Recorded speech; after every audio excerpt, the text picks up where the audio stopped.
Everything you want, you can have instantaneously. Everything you want, instant gratification, except job satisfaction and strength of relationships. There ain't no app for that. They are slow, meandering, uncomfortable, messy processes. And so I keep meeting these wonderful, fantastic, idealistic, hardworking, smart kids. They've just graduated school. They're in their entry-level job. And I sit down with them and I go, how's it going? They go, I think I'm gonna quit. I'm like, why? They're like, I'm not making an impact. I'm like, you've been here 8 months. It's as if they're standing at the foot of a mountain and they have this abstract concept called impact that they want to have in the world, which is the summit. What they don't see is the mountain. I don't care if you go up the mountain quickly or slowly, but there's still a mountain. And so what this young generation needs to learn is patience. That some things that really, really matter, like love, or job fulfillment, joy, love of life, self-confidence, a skill set, any of these things, all of these things take time. Sometimes you can expedite pieces of it, but the overall journey is arduous and long and difficult. And if you don't ask for help and learn that skill set, you will fall off the mountain. Do you love your wife? Yes. Right?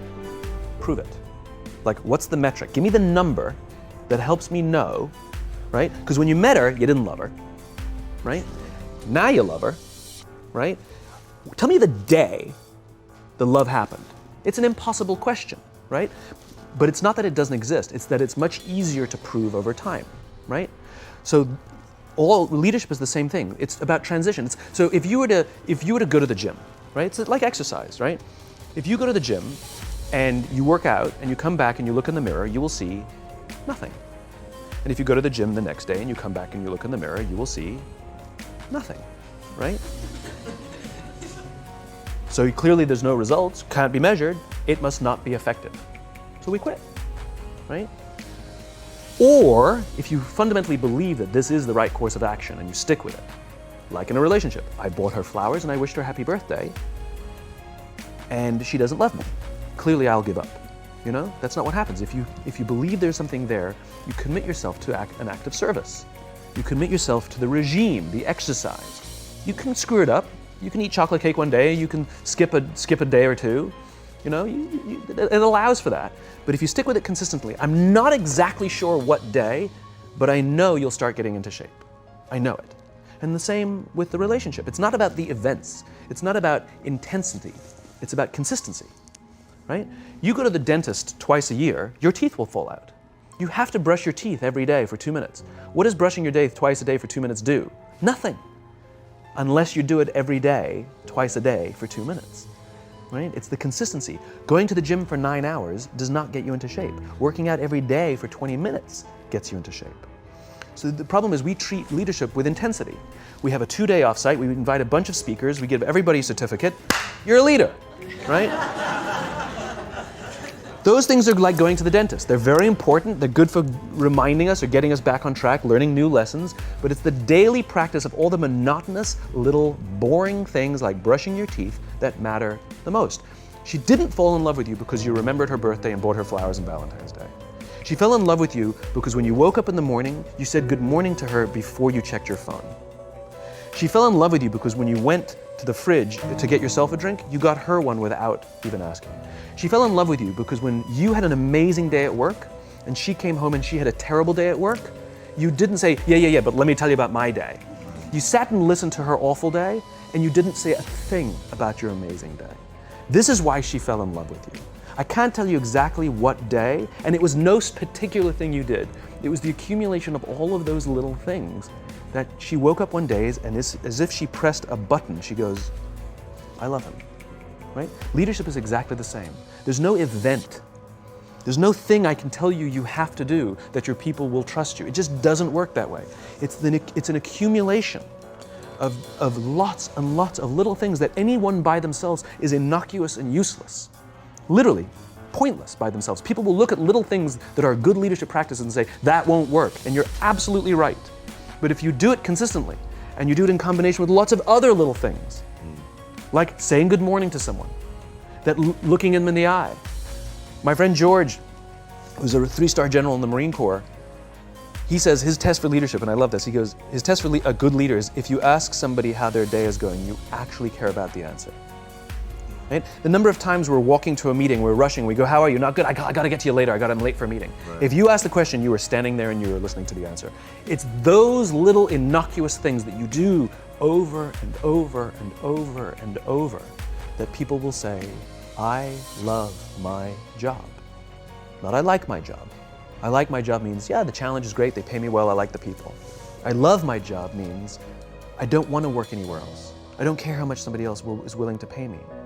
I'm devoted to the people here, and I care desperately about the people here as if they were my family. In business, we have colleagues and coworkers. In the military, they have brothers and sisters. That's how they think of each other, right? If you really have a strong corporate culture, the people will think of each other like brothers and sisters. It's like a family, right? No, brothers and sisters. Deep love. Fight, but the love doesn't go away, right? Bicker, the love doesn't go away. And I'll fight with my sister, but if you threaten my sister, you're gonna have to deal with me. Right? We'll fight internally, we'll bicker with each other, but nobody's gonna hurt each other, and if anything from the outside shows up, you're looking at a unified front. Brothers and sisters. Now, how do you create brothers and sisters out of strangers? Common beliefs, common values, parents, in other words, executives who care about their children's success, who care to raise their children, teach them skills, discipline them when necessary, help them build their self-confidence so that they can go on and achieve something more than you could have ever imagined achieving for yourself. That's leadership, an absolute love and devotion for the people who've committed their lives to this enterprise. That's such a brilliant reframe. It's so simple and so beautiful and unbelievably hard work. It is and it isn't. Here's why it is. You said it, it's hard to measure, right? It's hard for me to show It's hard to measure in the short term. It's very easy to measure in the long term. Over the long term, the traditional metrics will go up. All your revenues, profits, market share, the traditional metrics will go up, and more importantly, they'll go up more stably, right? You will be able to weather hard times better because the people will come together, they won't abandon ship, right? Over the long term, the traditional metrics are just fine. But also over the long term, your churn will go down, right? You won't be going through employees as much, right? Over the long term, you'll find that loyalty is much higher, that people will turn down better paying jobs, right? Over the long term, all the traditional metrics are just fine, and then some. It's only the short term that it's hard to measure. Yeah, I'm gonna say though, there's something in between those two, in the middle, to know, because with working out, so to use your analogy, if you had to go to the gym for 6 months before you saw any sign of change, no one would do it, right? And there are so many variables in working out. The number one thing is to know who to listen to. The number one thing is to know what to look for, right? So if you don't experience muscle fatigue, you're probably doing something different. That's immediate, right? I know that the next day. If you experience muscle fatigue and don't notice any change within a few weeks, you're probably not eating right. So there really are things that you can look at because you're doing the damage to the muscle, but you're not giving your body the nutrients that you need to actually build the structure back up. All that's still true. So I'm sitting here thinking, can it really be as simple as, like, I have a growing belief that part of what you could write down as a leader's job is to connect. Now, how do we connect? You've given some very simple examples and they're all incredibly real. Asking somebody how their day is and actually waiting to hear the answer and caring about what the answer is. Time spent together, right? I couldn't have a very effective relationship with my wife if there actually isn't time together.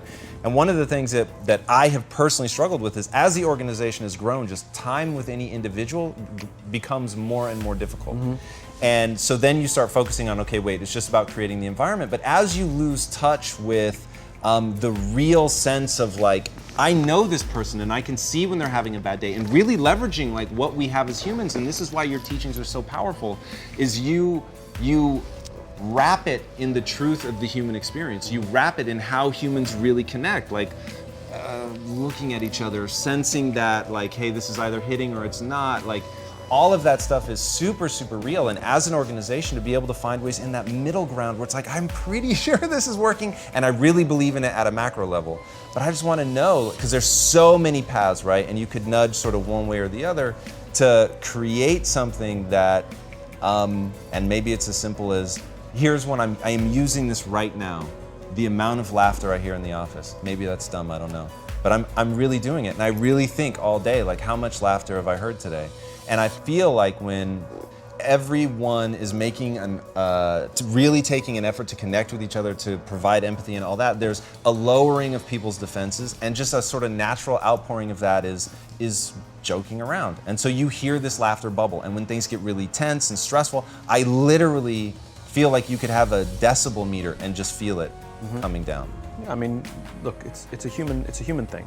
So just as you know how your body feels after a good workout, and you know how your body feels after a big greasy meal, you know that one is good for you and one is not, despite what it may taste like. And that's the problem with short-term gains, right? They feel really good in the short term. So we're highly trained social animals. We're highly adapted social animals. We can feel social awkwardness, and we can feel when things are going well. You can sense it. You say you have this sense of laughter, around the office. Like we don't walk around with blinders. We're like I said, we're made to do this. That's why we can assess if somebody's trustworthy or not. That's why we keep our walls and we're like, yeah, his results are great, but I wouldn't trust him, right? As opposed to letting down your butt, like I trust her with anything. I trust her with my kids, my money, anything, So we're highly attuned animals, and so we're good at sensing it. But I will say there is a caveat to your metric of laughter, which is a decent one, is that scale breaks things, right? In human beings, as I said before, we're not made for populations bigger than about 150-ish. It's called Dunbar's number. Robin Dunbar, a professor from Cambridge University, theorized that we cannot maintain more than about 150 close relationships. And the way he defined a close relationship is, if you're at a bar with a bunch of friends and somebody comes in, would you ask that person to join you or not? And it's about 150 that we would ask them to come join us. And if you think about the reason, that actually makes perfect sense, which is there's two limiting factors. One is time. If you only gave 2 minutes to every person you know, you'd make no close friends. And the other one is memory. You just can't remember everybody. And so this is where leadership becomes very, very interesting, because if you have a company that has a lot of people, 5, 6, 7, 800 people, 1,000, 2,000, 5,000 people, clearly you can't know everyone. And clearly as a CEO, like, I care about every single one of my people. You don't even know. Some of the people you work for who work for you are bastards. You don't care about them, right? So it's a nonsense statement, right? But what you can say is, I desperately care about the people whose names I know and whose faces I recognize.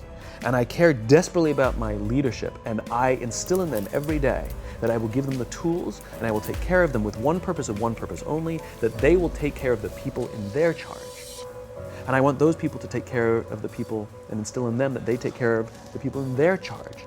And then by the time you get down to the masses, where the actual 1,000 exist, because of the seniors it's like 20. Sure. Right? Where the real 1,000 exist, they feel about 150 of them can look to one of their direct leaders, to one of their direct managers, and say, that person cares about me. That's our boss, that's my boss, that's my leader. Not the leader, it's the CEO. That's my manager, my boss, my leader.